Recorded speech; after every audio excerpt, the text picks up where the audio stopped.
I'm Randy and I make candy, and today I'm making Fifth Avenue bars. Stick around.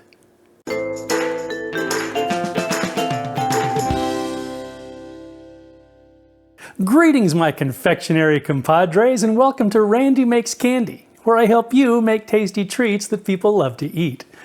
I was thinking about candy bars from my childhood, and Fifth Avenue bars came to mind. It's been so long that I couldn't even tell you what they tasted like, but I remembered that they were pretty tasty. A little research revealed that they're similar to a Butterfinger. Well, you know how much I love Butterfingers. I mean, they were the star of the inaugural episode of Randy Makes Candy. To find a similar candy was quite the welcome surprise. So we're making them tonight. After the recipe, I'll share a little Fifth Avenue bar history. You may be familiar with the guy who created it. As always, I'd love to hear about your results if you decide to make your own Fifth Avenue bars, as well as suggestions for other recipes you'd like to see in future videos. Okay, let's make this happen. To make this recipe, you'll need 1/2 cup each of peanut butter and sugar, 1/4 cup each of light corn syrup and water, and 1/4 cup of chocolate chips or melting wafers. I'm using a 50-50 mix of milk and dark here, but feel free to switch that up if you'd like.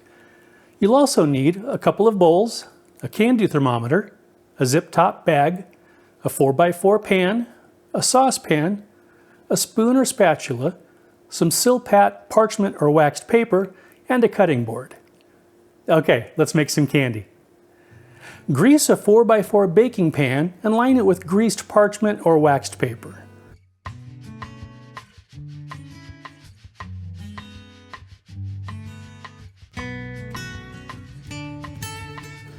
Place the peanut butter in a large bowl and set it aside. In a large saucepan over medium heat, combine the sugar, corn syrup,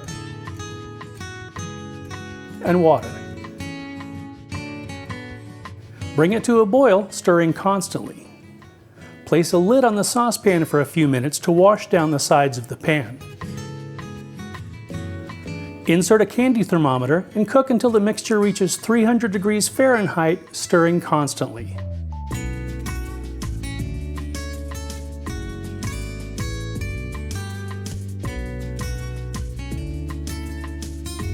Pour the hot syrup mixture over the peanut butter and mix well. I had a spot of trouble here as it started to set up before I'd finished mixing. It turned out okay, but I think next time I'll heat the peanut butter in the microwave. That should slow the process down a bit and make things a little easier. Pour the mixture into the 4x4 pan and spread it evenly.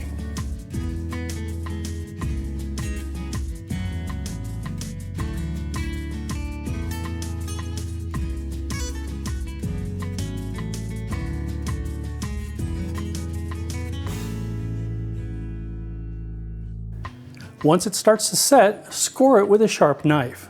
This will make cutting a little easier once it fully sets.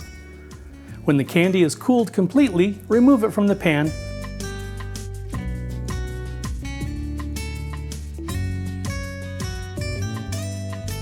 and cut it in as many pieces as you'd like.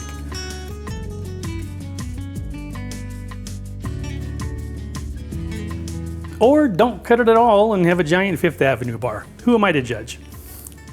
Melt the chocolate. This is just for drizzle, so tempering isn't necessary. Put the pieces on a baking rack over some SilPat, parchment, or waxed paper.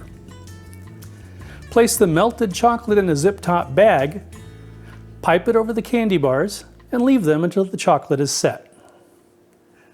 And that's it!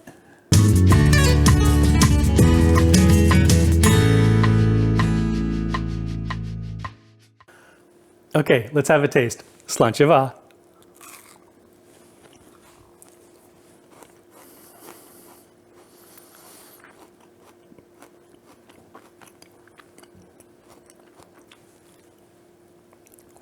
Holy mother of pearl, that's amazing.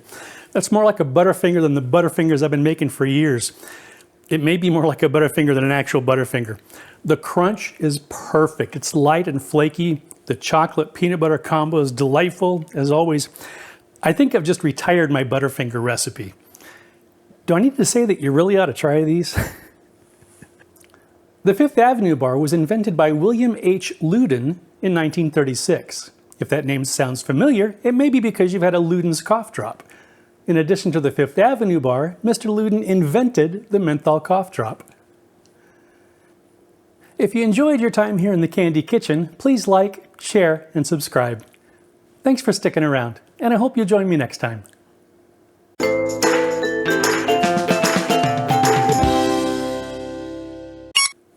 Okay, let's have a taste.